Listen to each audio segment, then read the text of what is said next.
ನಮಸ್ಕಾರ ವೀಕ್ಷಕರೇ, ಆತ್ಮೀಯ ಜನ ಕನ್ನಡ ಟಿವಿ ಮಾಧ್ಯಮದ ಯೂಟ್ಯೂಬ್ ಚಾನಲ್ ಪ್ರಜ್ಞಾವಂತ ಪ್ರಬುದ್ಧ ವೀಕ್ಷಕರೇ, ನಿಮ್ಗೆಲ್ಲರಿಗೂ ಇವತ್ತಿನ ವಿಶೇಷ ಕಾರ್ಯಕ್ರಮಕ್ಕೆ ನಾನು ಶಿವಶೇಖರ್ ಡಿ ಎಂ ನನ್ನ ಜೊತೆ ನನ್ನ ಸಹೋದ್ಯೋಗಿಯಾದಂತ ಜಗದೀಶ್ ಎಂ ಉಣ್ಕಲ್ ನಿಮ್ಮನ್ನ ಸ್ವಾಗತಿಸ್ತಾ ಇದ್ದೇವೆ. ವೀಕ್ಷಕರೇ, ಈಗ ನಿಮ್ಗೆಲ್ಲ ಗೊತ್ತಿರೋ ಹಾಗೆ ಇತ್ತೀಚೆಗೆ ತಾನೇ PUC ರಿಸಲ್ಟ್ ರಾಜ್ಯಾದ್ಯಂತ ಪ್ರಕಟಗೊಳ್ತು. ಅದೇ ರೀತಿಯಾಗಿ ಇನ್ನೇನು ಸ್ವಲ್ಪ ದಿವಸದಲ್ಲಿ 10th ರಿಸಲ್ಟ್ ಕೂಡ ಪ್ರಕಟವಾಗಬೇಕಿದೆ. ಬಹಳಷ್ಟು ಪಾಲಕರಿಗೆ ಆತಂಕ ಇರುತ್ತೆ, ಈ SSLC ನಂತರ ಏನ್ ಮಾಡ್ಬೇಕು ಅಂತಕ್ಕಂಥದ್ದು.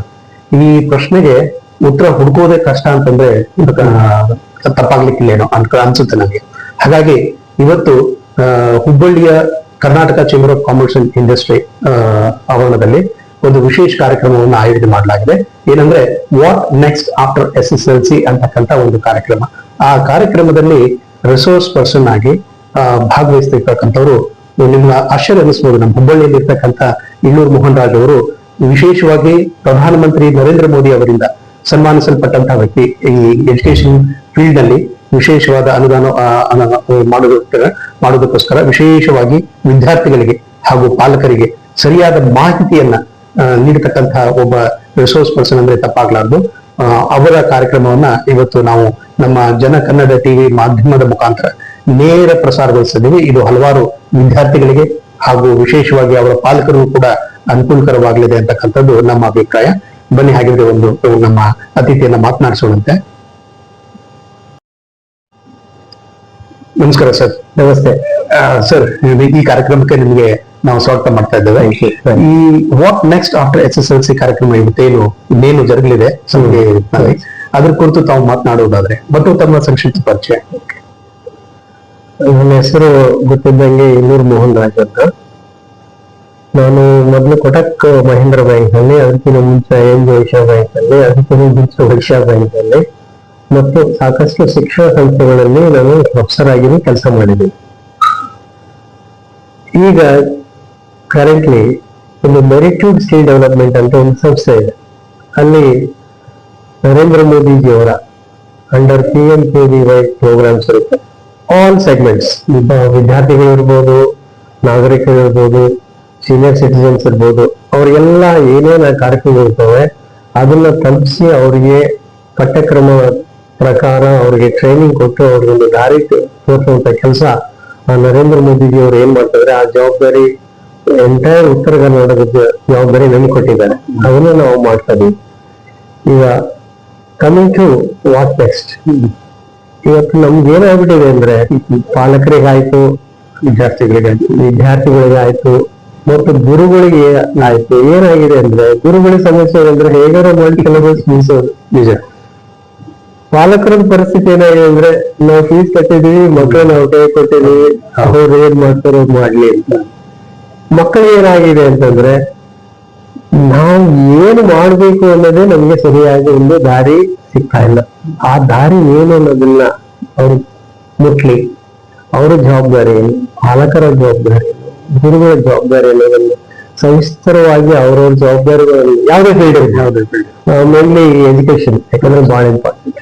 ಇವತ್ತು ನಮ್ಮ ಪರಿಸ್ಥಿತಿ ಏನಾಗಿದೆ ಅಂದ್ರೆ ಮೊದಲಿನಿಂದ ನಮ್ಮ ಶಿಕ್ಷಣ ಸಂಸ್ಥೆನ ಎಲ್ಲಿಗೆ ತಗೊಂಡೋಗ್ಬೇಕು ಅಲ್ಲಿ ತಗೊಂಡು ನಿಂದಿರ್ಬಿಟ್ಟು, ಅಂದ್ರೆ ಫಸ್ಟ್ ಪ್ಲಾನ್ಡ್ ವೇ ನಮ್ಮಲ್ಲಿ ಅಂತ ಸಂಸ್ಕೃತಿ ಒಳಗೊಂಡಂತ ಒಂದು ಏನು ಪದ್ಧತಿ ಇತ್ತು ಅದನ್ನ ಮೊದಲು ನಾವು ಬಿಟ್ಕೊಟ್ಬಿಟ್ವಿ. ಅದು ಮತ್ತೆ ವಾಪಸ್ ಆಗ್ತಾ ಇದೆ. ಈಗ ವಿಶೇಷವಾಗಿ ಯಾರಾದ್ರೂ ಕೇಳಿದ್ರು ಅಂದ್ರೆ ಬೀಜ ಮೊದ್ಲ,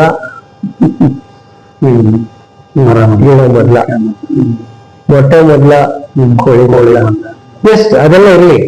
ಬಟ್ ನಾವು ಇವತ್ತು ಮಕ್ಕಳಿಗೆ ಏನು ಹೇಳ್ಕೊಡ್ಬೇಕಾಗಿದೆ ಅಂದ್ರೆ ಇವೆರಡರ ಜೊತೆಗೆ ಮುಖ್ಯವಾಗಿ ಪುಸ್ತಕ ಮೊದ್ಲ, ಮಸ್ತಕ ಮೊದ್ಲ. ಯಾಕಂದ್ರೆ ಮಸ್ತಕ ರೆಡಿ ಯಾಕಂದ್ರೆ ಸಾವಿರಾರು ಪುಸ್ತಕಗಳು ಬರ್ಬೋದು. ಈ ಮಸ್ತಕವನ್ನು ಹೇಗೆ ನಾನು ತಯಾರು ಮಾಡಬೇಕು, ಅದಕ್ಕೆ ಸಾಕಷ್ಟು ಒಂದು ಶಕ್ತಿ ಇದೆ ಭಗವಂತ ಕೊಟ್ಟಿದ್ದು. ಅದಕ್ಕೆ ನಾನು ಸಾಕಷ್ಟು ಕಾರ್ಯಕ್ರಮಗಳನ್ನು ಮಾಡಿದ್ದೀವಿ. ಅದಕ್ಕೆ ನಾನು ಇಂಗ್ಲಿಷ್ ನಲ್ಲಿ ಟ್ರೈನ್ ದ ಬ್ರೈನ್ ಅಂತ. ಆ ಟ್ರೈನ್ ದ ಬ್ರೈನ್ ಆಗಿಲ್ಲ ಅಂದ್ರೆ whatever the potential it is there, it gets drained ಅಂತ ಅದು ಹೋಗ್ಬಿಡುತ್ತೆ. ಅದನ್ನ ಆಗ್ಬಾರ್ದು ಅಂತ ಹೇಳಿ ಫಸ್ಟ್ ನಮ್ಮ ಮೆದುಳಿನ ಶಕ್ತಿ ಇದಕ್ಕೆ ಇಂಪಾರ್ಟೆಂಟ್ ಏನ್ ಬೇಕು ಸರ್ ಅಂದ್ರೆ ಯಾವುದೇ ಕಾರ್ಯಕ್ರಮದಲ್ಲಿ ಆಗ್ಲಿ, ಯಾವುದೇ ಒಂದು ನಾವು ಕೆಲಸ ಮಾಡಬೇಕಾದ್ರೆ ಎನಿ ಟಾಸ್ಕ್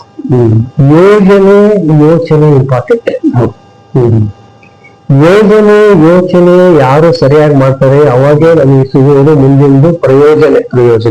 ಈ ಪ್ರಯೋಜನ ನಾವು ಹೇಗೆ ಪಡ್ಕೋಬೇಕು ಅನ್ನೋದೇ ಈ ಒಂದು ಮಕ್ಕಳಿಗೆ ಹೇಳ್ಕೊಡೋದು ಮತ್ತು ಶಿಕ್ಷಕರಿಗೆ ಹೇಳ್ಕೊಡುವಂತದ್ದು ಮತ್ತು ಪಾಲಕರಿಗೂ ಹೇಳ್ಕೊಡುವಂತ.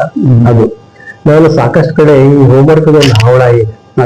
ನಾನು ಯಾರಿಗೆ ಆದ್ರೂ ನಾನು ಹೋದಾಗ ಮಕ್ಕಳಿಗೆ ಹೋಮ್ವರ್ಕ್ ಕೊಡಲ್ಲ. ಎಲ್ಲ ಹೋದ್ರು ನಾನು ಪಾಲಕರಿಗೆ ಹೋಮ್ವರ್ಕ್ ಕೊಡ್ತೇನೆ, ಎರಡು ಹೋಮ್ವರ್ಕ್ ಕೊಡ್ತೇನೆ. ಏನು ಫಸ್ಟ್ ನಾವು ಮಾಡ್ಬೇಕಾಗಿರೋದೇನಂದ್ರೆ, ಯಾಕೆ ಈ ಹೋಮ್ವರ್ಕ್ ಕೊಡ್ತೀರಂದ್ರೆ ಇವತ್ತು ಸಂಸ್ಕಾರ ಬೆಳಿಬೇಕು. ಹೌದು, ಆ ಸಂಸ್ಕಾರ ಎಲ್ಲಿ ಬೆಳೀತು ಅಂತಂದ್ರೆ ಮನೆಯ ಮೊದಲ ಪಾಠಶಾಲೆ ಅಂತೀವಲ್ಲ, ಆ ಮನೆಯ ಮೊದಲ ಪಾಠಶಾಲೆ ಬೇರೆ ಏನಲ್ಲ ಸರ್, ಸಂಸ್ಕಾರ. ಆ ಸಂಸ್ಕಾರ ಎಲ್ಲಿ ಬೆಳಿಬೇಕು? ಮನೆಯ ಮೊದಲ ಪಾಠಶಾಲೆ ಅಂದ್ರೆ ಸಂಸಾರ.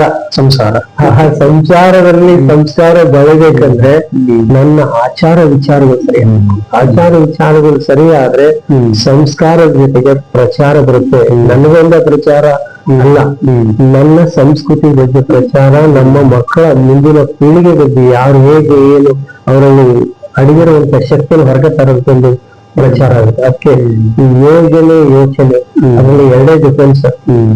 ಯೋಜನೆ ಯೋಚನೆ ಈ ಚಾ ಬಹಳ ಗಲಾಟೆ ಮಾಡ್ತಾ ಇದೆ ಸರ್ 20 ವರ್ಷದಿಂದ.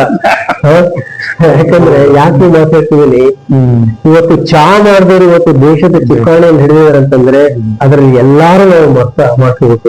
ಮೊದಲು ಪಾಲಕರು ಮತ್ತು ಗುರುಗಳು ಅದನ್ನು ನಾವು ಮಕ್ಕಳಿಗೆ ಹಾಕಬೇಕು. ಏನಂದ್ರೆ ಯಾರು ಯೋಚನೆ ಚೆನ್ನಾಗಿ ಮಾಡ್ತಾರೆ, ಏನ್ ಬೇಕಾದ್ರೂ ಸಾಧನೆ ಮಾಡ್ಬೋದು. ಚಾ ಇಲ್ಲ ಅಂದ್ರೆ ಜಾ